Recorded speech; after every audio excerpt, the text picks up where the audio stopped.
Good evening and welcome to News from Neptune for the 8th week of 2018. I'm Carl Estabrook. Since 1990, this program has been a weekly hour of spontaneous and unrehearsed discussion of the news of the week and its coverage by the media, first on a so-called community radio station, and now via Urbana Public TV, YouTube, and archive.org. Our program's name, News from Neptune, comes from Noam Chomsky, who's been writing sensible things about U.S. politics for half a century. Chomsky says in the U.S. media, either you repeat the same conventional doctrines everybody is saying, or else you say something true, and it will sound like it's from Neptune. Tonight, David Green and I will try to say some true things on a Pentagon Papers edition of News from Neptune with our special guest, Professor Joe Thomas, former New York Times reporter. With our usual thanks to Dr. No, J.B. Nicholson, for research. No's notes are posted on the News from Neptune Facebook page. We try to bear in mind the murdered Rosa Luxemburg's remark from a century ago. The most revolutionary thing one can do is always to proclaim loudly what is happening. And tonight we want to talk about what is happening with Joe's expertise on the newspaper business brought to bear on a recent film. A movie called The Post is around. I think it may still be playing in town. Steven Spielberg's show about the Pentagon Papers and the Washington Post, the Washington newspaper, publication of those documents about the Vietnam War that led to an important Supreme Court decision on freedom of the press and set the stage for the revaluation of the American political crime, one of the greatest of the post-war world, the assault on Southeast Asia. Joe, you saw the movie, The Post, and you worked in that world in various ways. What did you think of the movie, and what should we know about it? Well, I thought the movie was a wonderful depiction of the events of the day and a look into the way journalism happened in the golden age of newspapers. As a person from the New York Times, I felt that it gave credit but short shrift to the accomplishment of Neil Sheehan from the Times, who was the first person who got the Pentagon Papers from Daniel Ellsberg and published the papers. And it shows the consternation of the Washington Post, which didn't have them, and in its first story had to attribute every paragraph to the New York Times said, as it frantically tried to get its own copy of the Pentagon Papers. And then it showed very clearly how hard the government came down on the New York Times, ordering it not to publish again. And then it depicts the courage of the Washington Post, which in the meantime had gotten its own copy of the Pentagon Papers and brought it from New York to Washington first class, one seat for the reporter and one seat for the 7,000 pages or so of the Pentagon Papers in first class, to go ahead and publish, even though it was at a time that Mrs. Graham, Catherine Graham,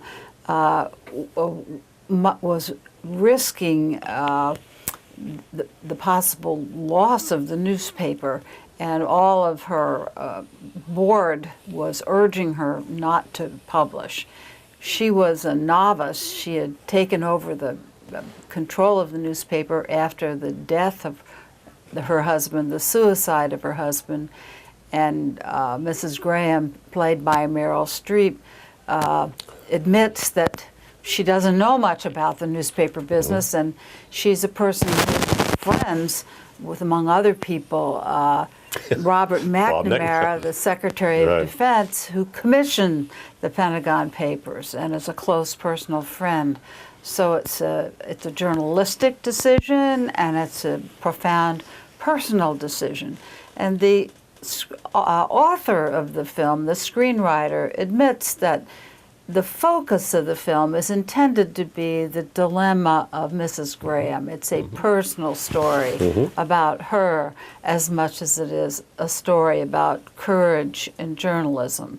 It's her story and Ben Bradley's story, and that's why she focuses so much about the role of the Post in deciding to go ahead and publish.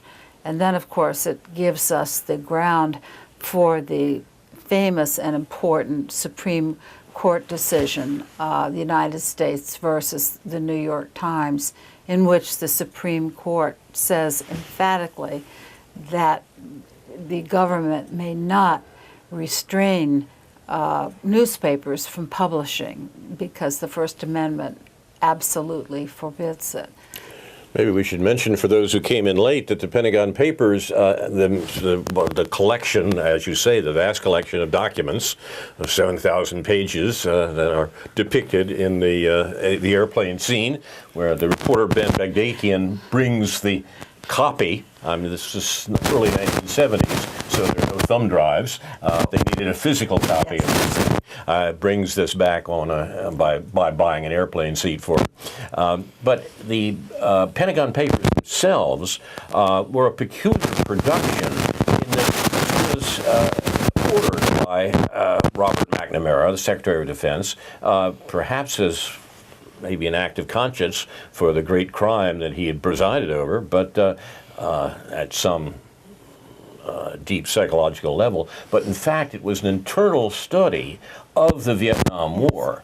And the Vietnam War itself raised a lot of questions about American policy, not just in terms of the crime that it represented in the world at large, but also in terms of the internal decision-making of the American government as it tried to maintain its imperial control of Southeast Asia. And the document, since it was meant as an internal document, was relatively candid about such things as the lies the government was telling about what it was doing in Southeast Asia. That's the reason the government didn't want it published, and understandable enough. The circumstances that led to its publication is what the movie's about. It's fascinating, and as you suggested, interesting in terms of journalism and journalistic practices then and now. It's also, in fact, I think, a very good movie in the sense that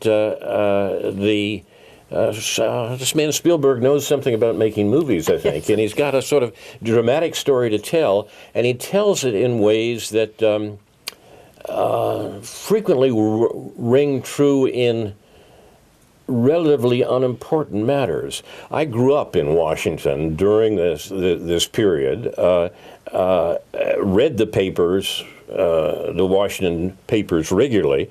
The Washington Post, the center of this story, was the weak sister of the Washington, D.C. papers. Serious people, which I wanted to be at 10 years old, read the Evening Star.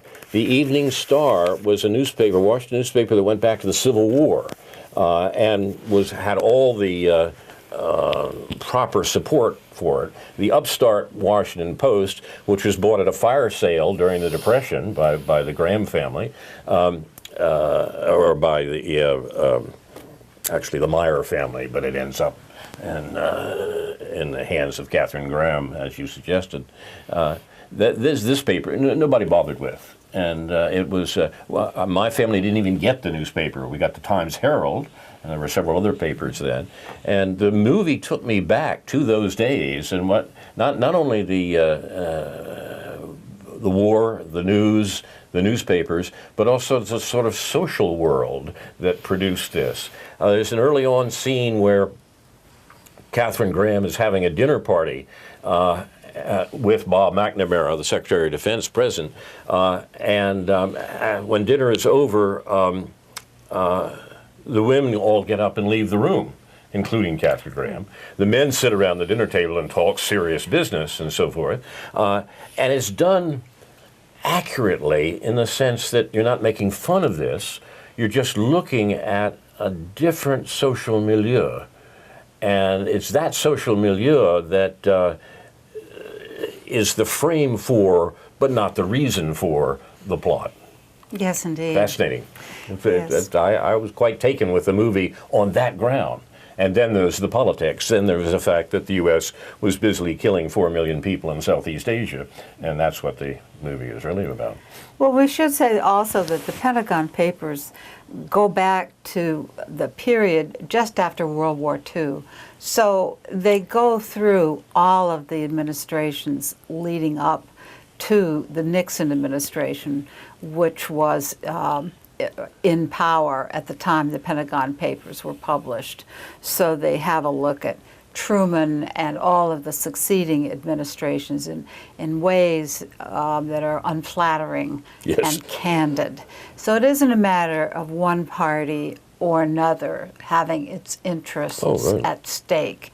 It was a look at the That's an whole, important point. the whole history of American involvement in Vietnam and all of the lies and what was really at stake over 30 years in terms of the decisions that were made Right. there.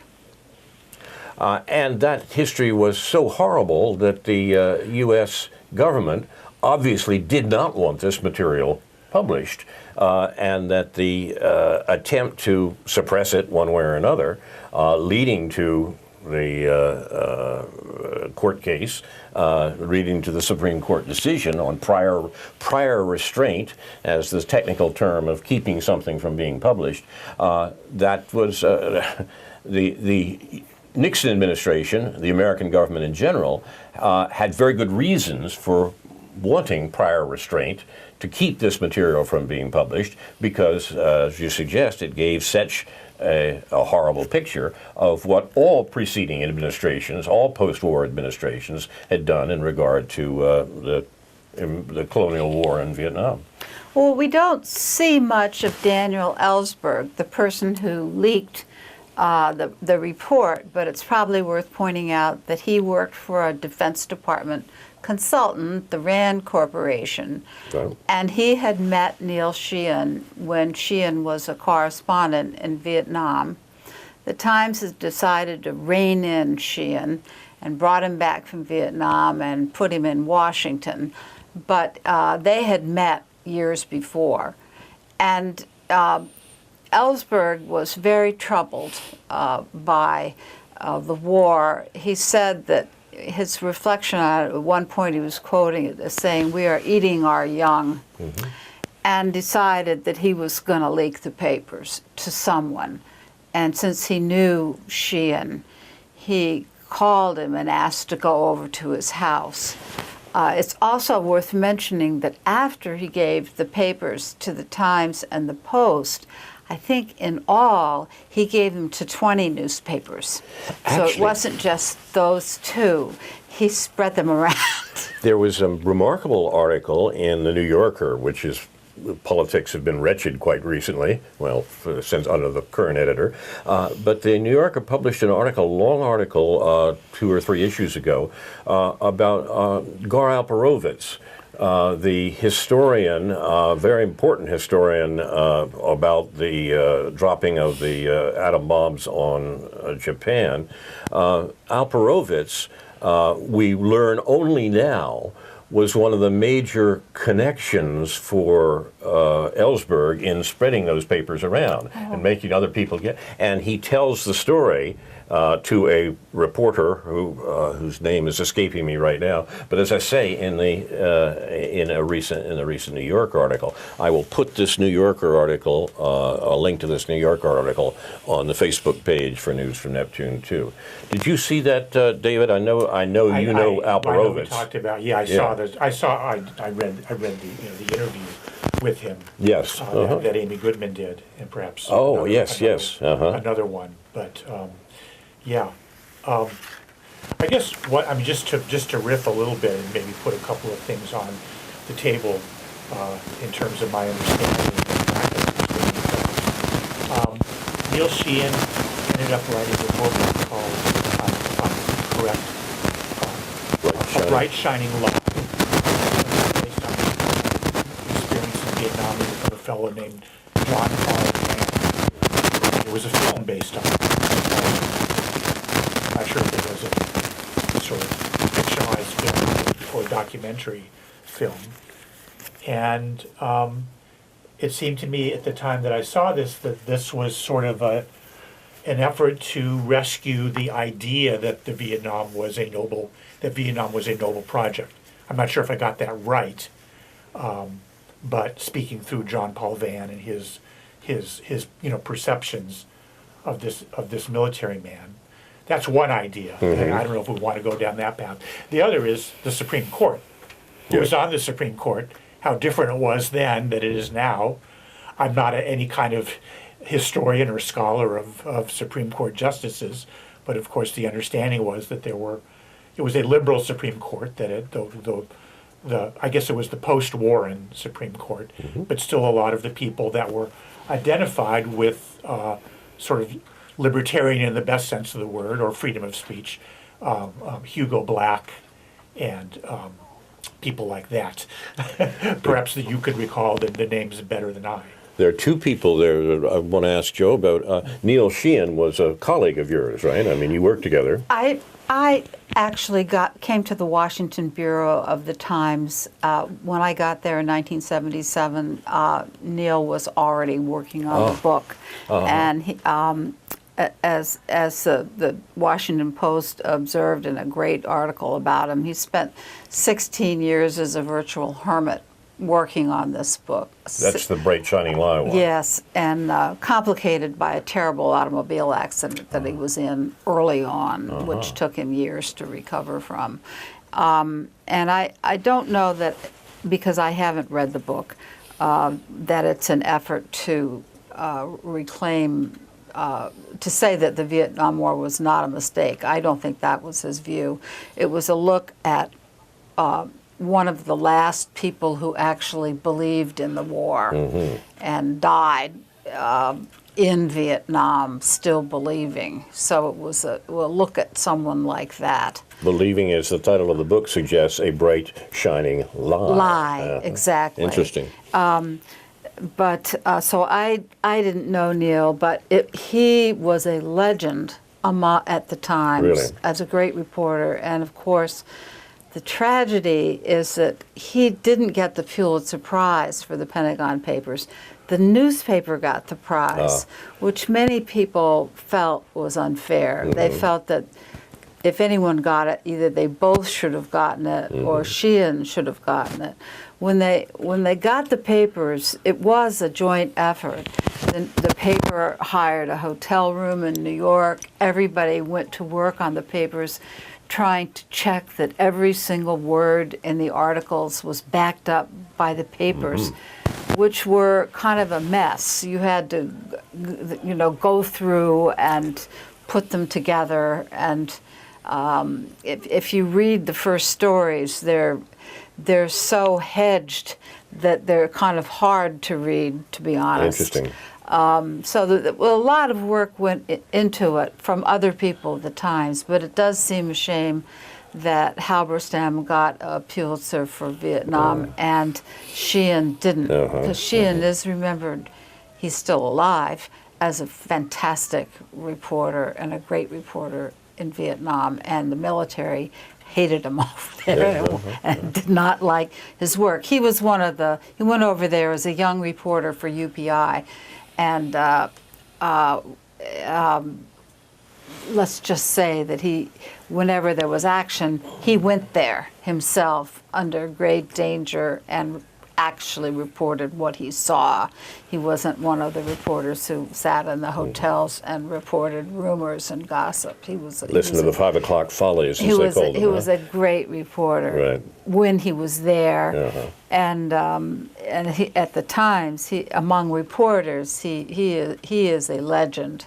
Well, I'd say I want to talk about Hugo Black in a minute, but the background of this, it occurs to me as we talk about it right now that one of the things that's not really brought through in the movie, and we're talking primarily about the Spielberg movie, The Post, about the paper, this is 1971, and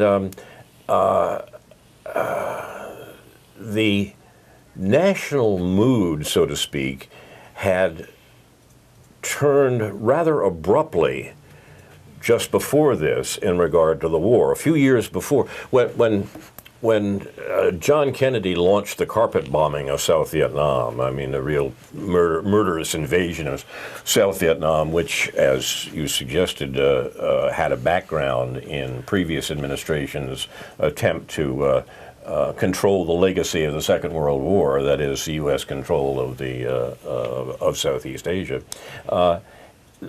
When that went on for years until the explosion in the Kennedy administration and the invasion of South Vietnam, but that was in the American consciousness background. It was taken for granted. Everybody knew that. But remarkably, by the end of the 60s, by 1971, by the time of the events of this film, the mood in the country had changed overwhelmingly. 70% of Americans said by the end of the 60s that the U.S. war in Vietnam was not just a mistake, it was a crime. That was the anti-war movement that we haven't seen the like of since. In fact, you can read American foreign policy almost since that time as an attempt to erase that conviction in the mind of the one enemy the American government really fears, that is the American populace. That's the name of the game, you know, for almost half a century now. And the mood in America in the early 70s was strongly against the war, that the war was a crime. So when this stuff appeared, and you don't get much of a sense of that in the movie.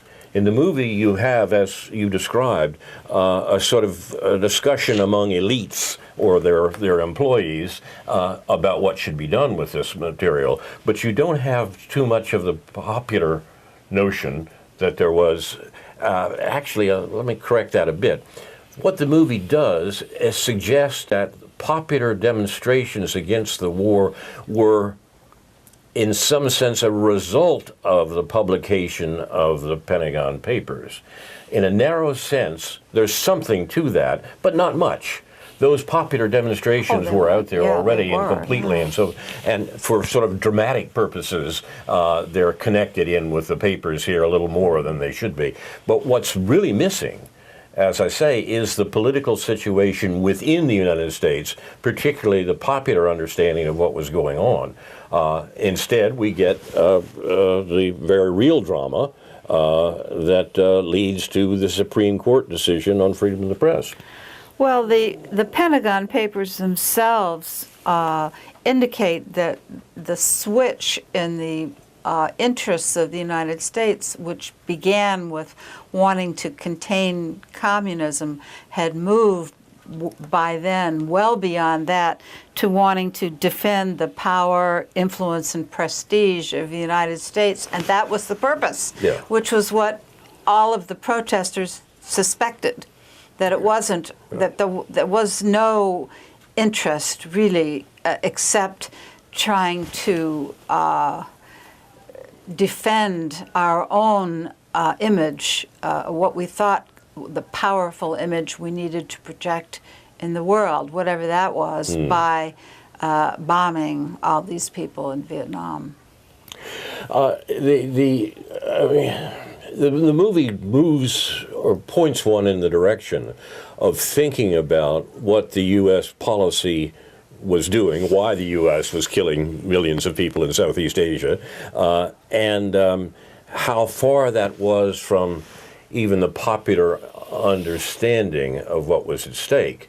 And you do have to, as you suggested, I think, Joe, you do have to put that in the context of what previous administrations had done since the Second World War. I mean, here was the U.S., the most powerful nation that ever existed in 1945, the only undamaged country to come out of the war.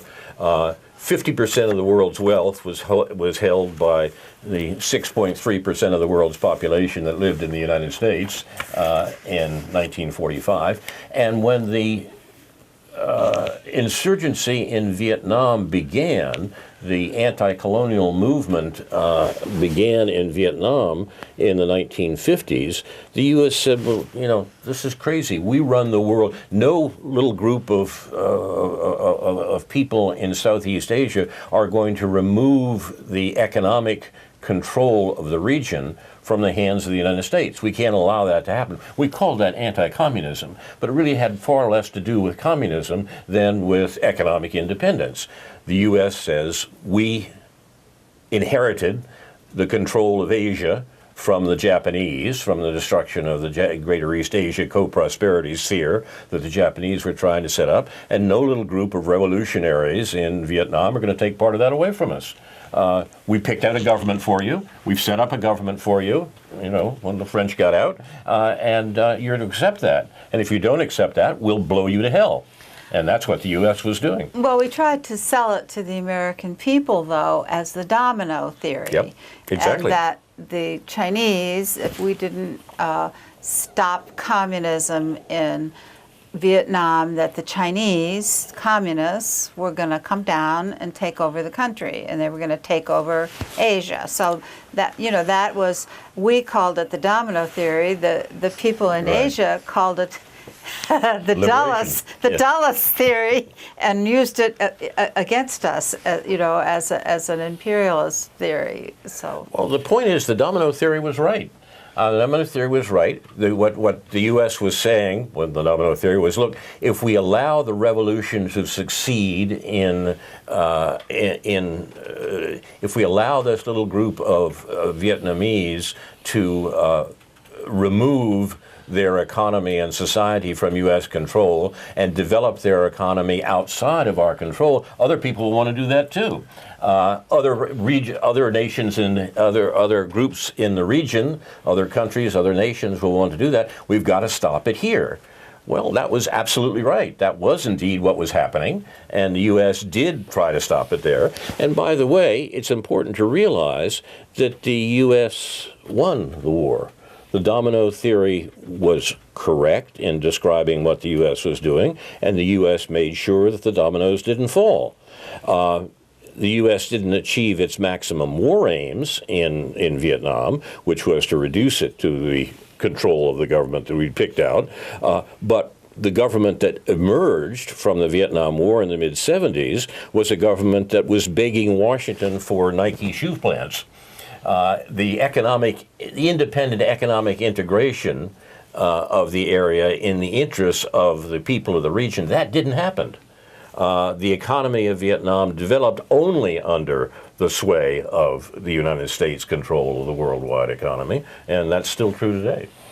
So, at the time, you felt, if you opposed the war, from a personal perspective, but I think what I'm saying is accurate about the way the debate went down, you felt like you had to argue that Vietnam wasn't an example of the domino theory because the North Vietnamese were a nationalist liberation movement as opposed to a communist movement, that their ties to Russia or China were not so solid, which turned out to be true in various ways, but obviously Russia came to their aid during the war, which reinforced that argument in favor of the war.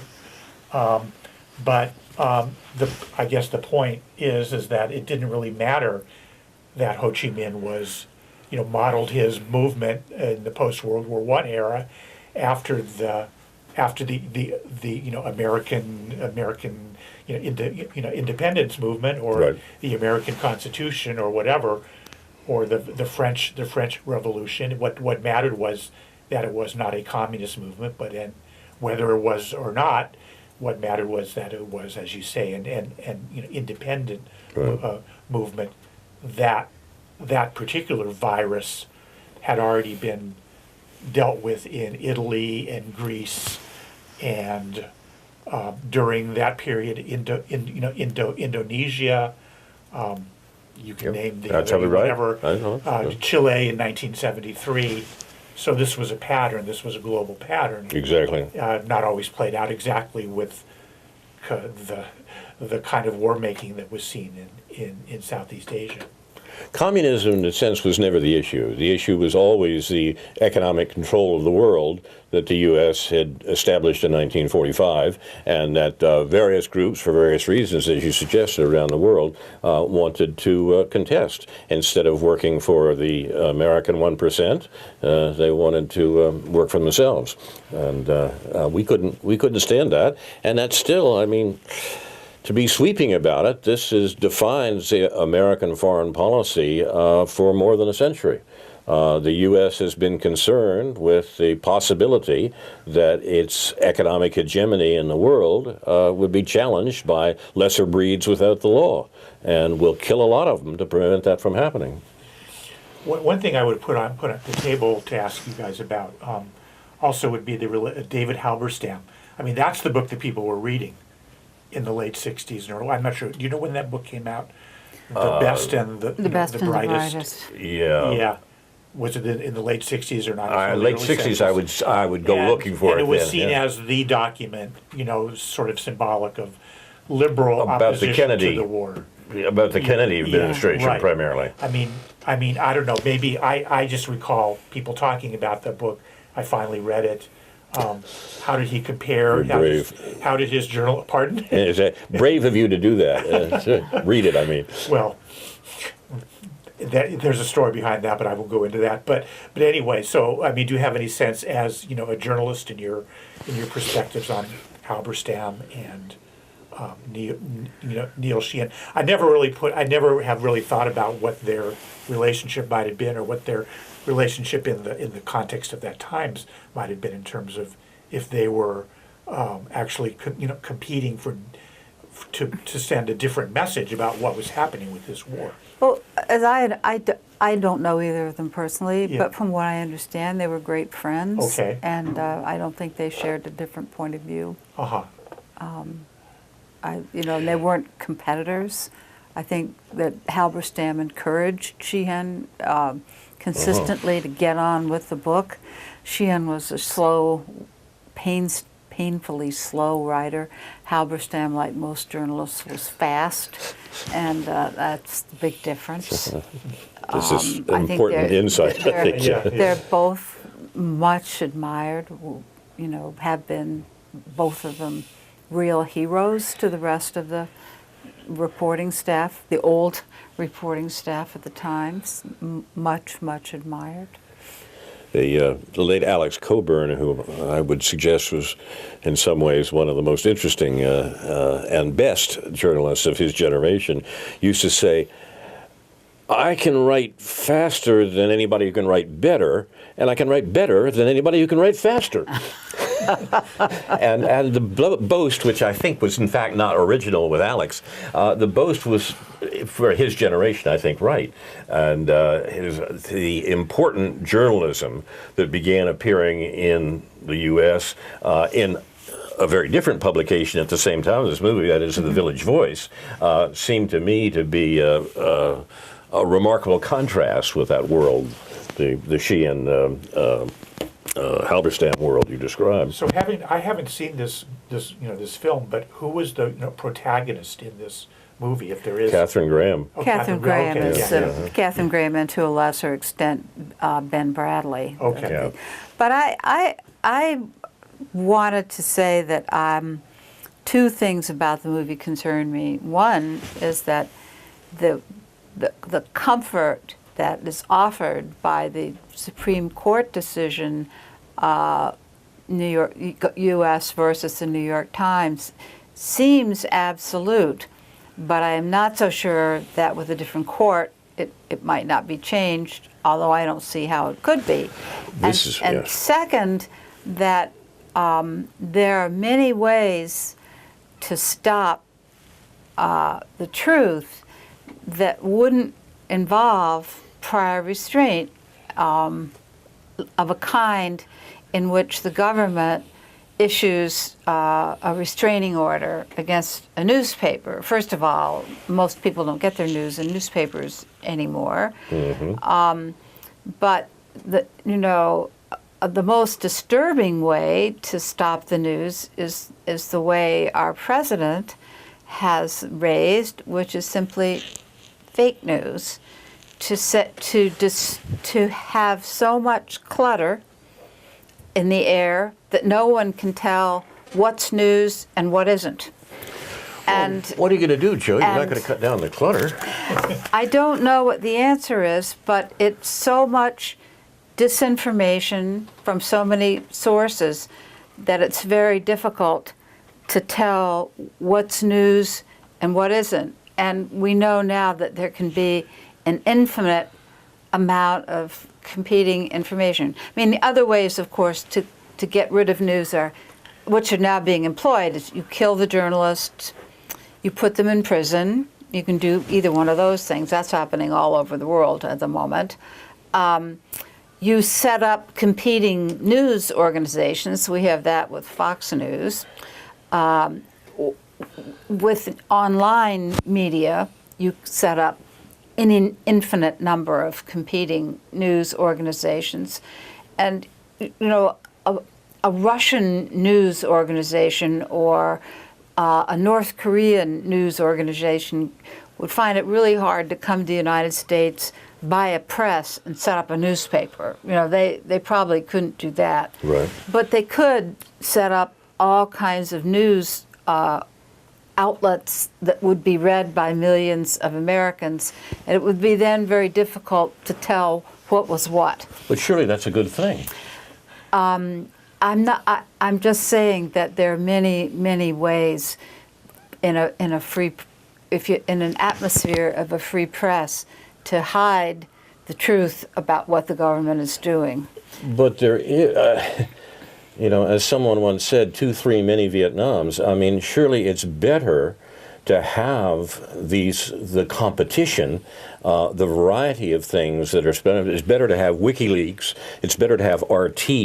It's better to have Chinese media outlets available to Americans than to restrict it the way it was restricted in the 60s and 70s, when there were only 2 or 3 television channels and 2 or 3 newspapers and talking about what's going on. Oh, absolutely. Let 100 flowers bloom. Let Yes. 1,000 schools of thoughts contend, to borrow a notion. I think it is better to have more outlets, Yeah, but yeah. I'm saying that having more doesn't necessarily make it easier for the truth to get out. I'm not sure I agree. I mean, if we can restrict authentic news to several networks, several newspapers, several spokespeople, and several government organizations, it's not clear to me that we're doing anybody a favor, that the variety is precisely the thing that keeps the control, the sort of control that that the U.S. led the world in from resuming. Well, We don't want it. whether we want it or not, we're not going to get it. We're going to have more and more and more outlets of information. They even put us on the air. and fewer of the old style organizations like the New York Times are going to exist because they're very, very expensive. But it worries me that we are moving into a world of rumor where nothing is believed, You know, and nothing is checked out. And that causes me a great deal of concern, but I don't have a solution for it. I think that the Donald Trumps and the Richard Nixons of the world don't have to worry about prior restraint. They have lots of other weapons, but I don't know what they're going to be. Well, you know, I look at the New York Times on the internet, and I look at their front page, as it were, on the internet, and I have trouble finding, whether I look at the columnists or the news stories or their little news items, which are helpful sometimes. I have trouble finding anything. You know, talk about clickbait. I have trouble finding anything that I really want to click on to explore maybe 1 or 2 things every day. I don't want to click on what Donald Trump said about teachers carrying guns in schools. I mean, the New York Times is choosing to highlight that as a way of sort of ridiculing Trump, which is pretty easy. I don't really want to click on most of the stories that have to do with Russiagate, or any of the stories really, because either you spend a lot of time finding out what is really being said and what might have happened, or you just kind of move on and decide this whole Russiagate thing is, for the most part, fake news. And so there's very little left to read. I'm interested in what the opinions are of the people who are shaping opinions in this country. And I'm interested in the comments that readers make on the stories, where they allow them to make comments, either because I'm interested to know whether any of them is as skeptical as I am as to what might be said, if it's something that I don't agree with, or I'm interested that, really more interesting, is that how unanimous it seems that the readers of the New York Times are in their support for the narrative that Russia done it, Yeah. that Russia put Donald Trump into power Yes. over Hillary Clinton. And it's been astonishing to me. I know we're getting away from talking No, but about that's- Vietnam and the yeah. movie and the whole thing. But I'm not sure we are. But there, it's the same problem that Noam Chomsky was talking about at that time, and many other people, as to what the limits are of allowable debate, and how that's imposed by major news outlets, and even in the era of the internet and thousands of flowers blooming, public opinion is by and large shaped by relatively few outlets. Whether then it was newspapers and the TV networks. Now it's the cable networks also. So, Well, we're living in a country where, a kid can go into school and gun down 17 people with an AR-15 rifle, and 80% of the American people want some sort of gun control, and no one can deliver it. And no one can understand why. We know that the NRA is a powerful lobby, and that they contribute to a lot of politicians, and that a large number of the American public have guns, and no one can sort that out. I want to know why, and I still don't know why, but if we have a president that's suggesting that teachers have guns in schools, I want to know that, because that is more than just a flip remark to me. I am outraged about that. That is not an answer.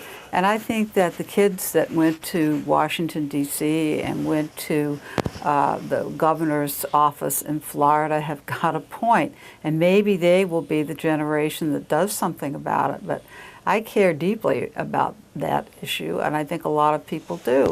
And I think the Times has also been covering consistently the fallout from this tax cut, which is that they're going to cut the social safety net out from under the American people. Social Security, Medicare, children's health care, all of the services that the weak, the old, and the sick depend on to live at a local, state, and national level. They're going to privatize the roads, so we're going to have terrible roads for most people and toll roads for rich people. And again, the Times has been covering it.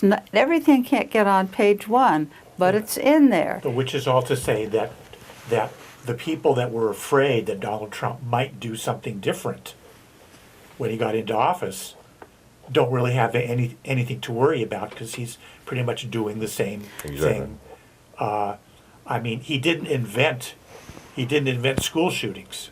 No, he didn't invent school shootings, but he is doing nothing to stop them. Well, did Bill Clinton or Obama or George Bush do anything to stop them? But that isn't the question. The question is who is doing something, and I think that the press has to hold the Congress and the executive responsible. Well, looks what I think maybe that takes us back to looking at what the press is actually doing, and maybe with the two papers that we've been talking about, particularly today.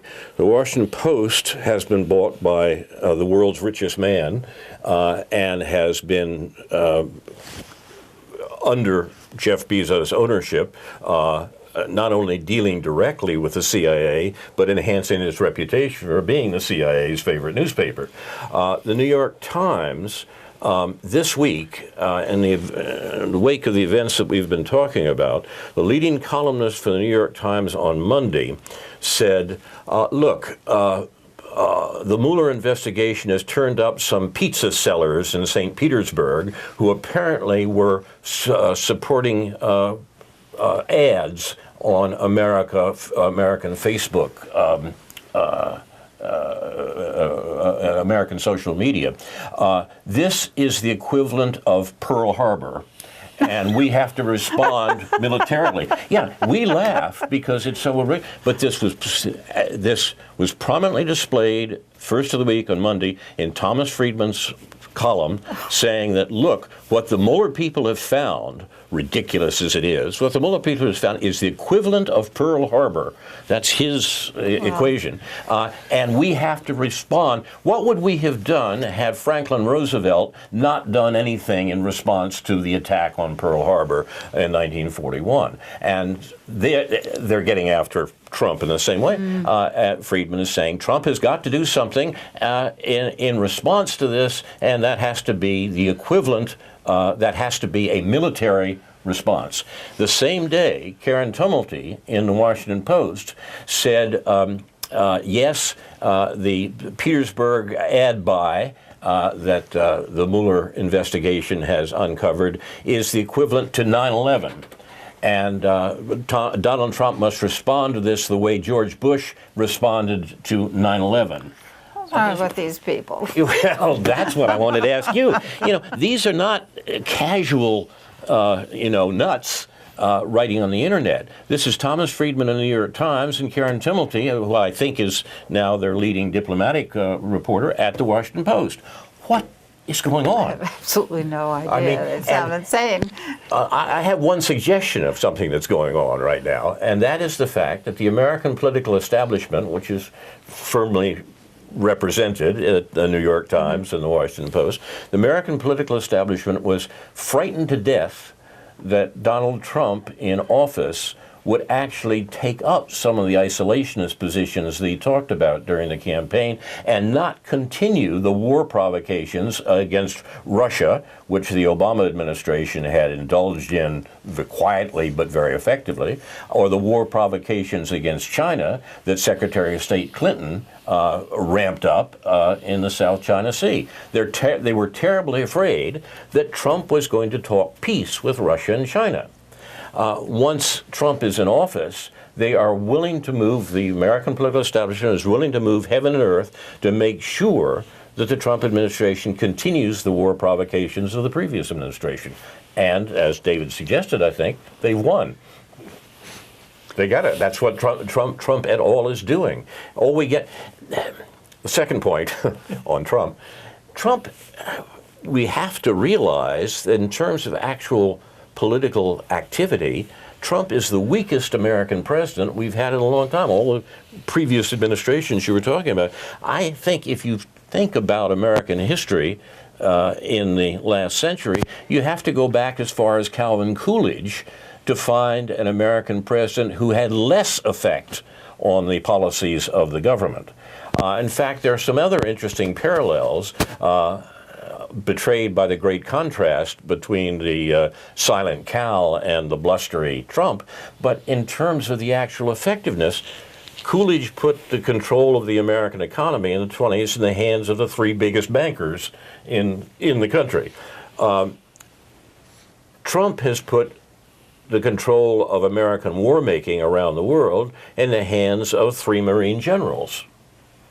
Domestic policy is for Coolidge, foreign policy for Trump, but the parallels are very great. We have a weak president in each case, not doing anything they said about in the campaign that made the president, and in fact turning the control of the country over to the worst elements, the worst representatives of the 1%.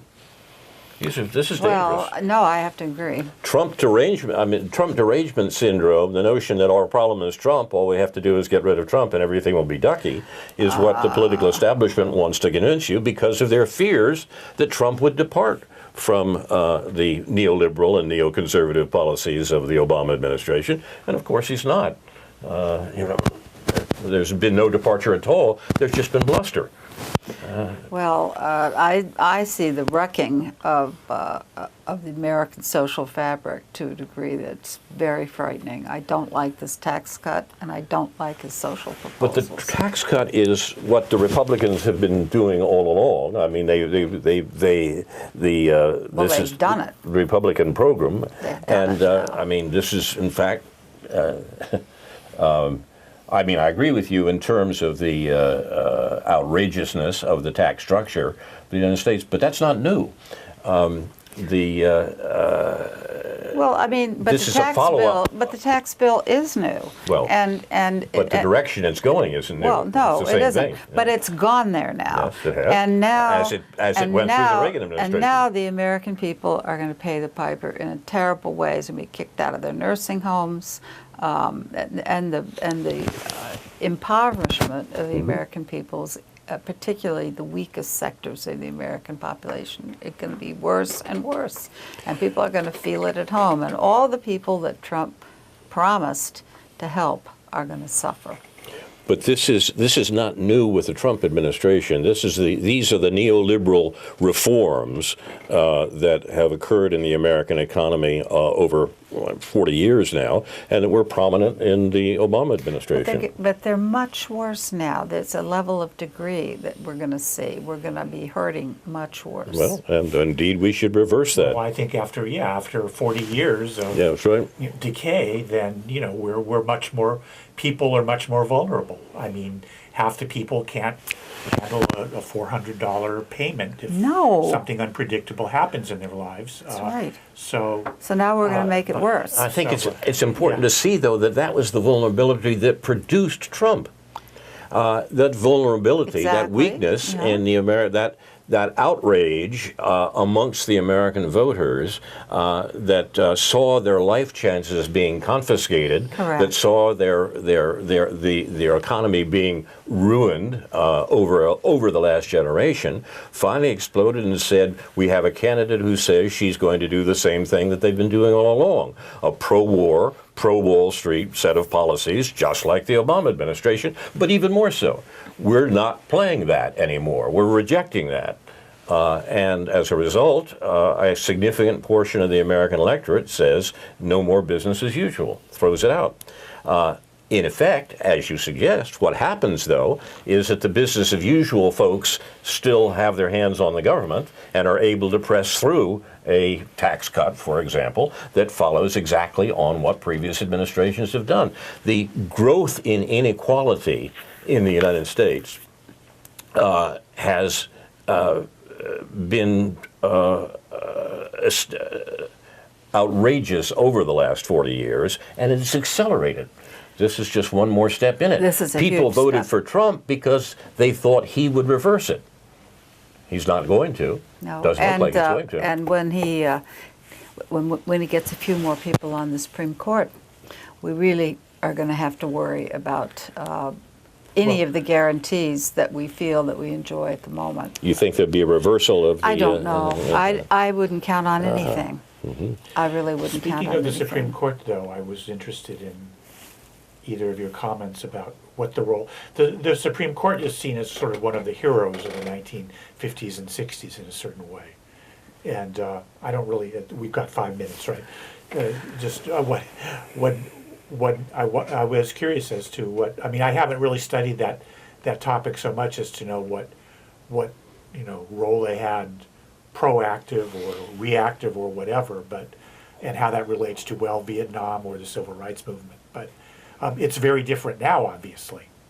We can't really look to the Supreme Court in the sense that it was looked to in this time, as reflected apparently in this movie. Joe, did you want to talk particularly about the Well, I Hugo just- Black and the... I just wanted to just wanted to read a couple of sentences from Hugo Black because I think Okay, they're very good. reassuring. Yeah. In the First Amendment, the Founding Fathers gave the free press the protection it must have to fulfill its essential role in our democracy. The press was to serve the governed, not the governors. The government's power to censor the press was established so the press would remain forever free to censure the government. The press was protected so that it could bear the secrets of government and inform the people.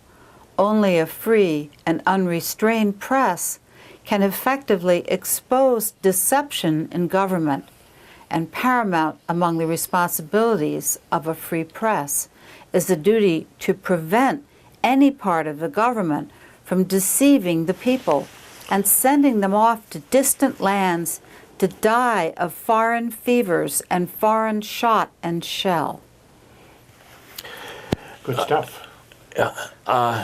And what's interesting is that in spite of that ringing declaration and its obvious importance and rightness in terms of the American tradition of the First Amendment, the Obama administration did more for the prosecution of whistleblowers than any previous administration. Back during the First World War, when the Wilson administration was trying to cajole an anti-war public into a foreign war, they passed something called the Espionage Act. Espionage means spying, and it wasn't really about spying. The Espionage Act made it a crime to attack the Wilson administration's plans to go to war.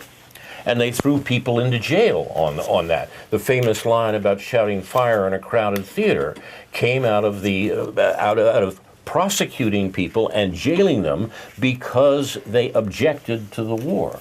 Now, this is the sort of control that we're getting now, not prior restraint of newspapers, but the suppression of opinions that don't jive with the war making of the United States.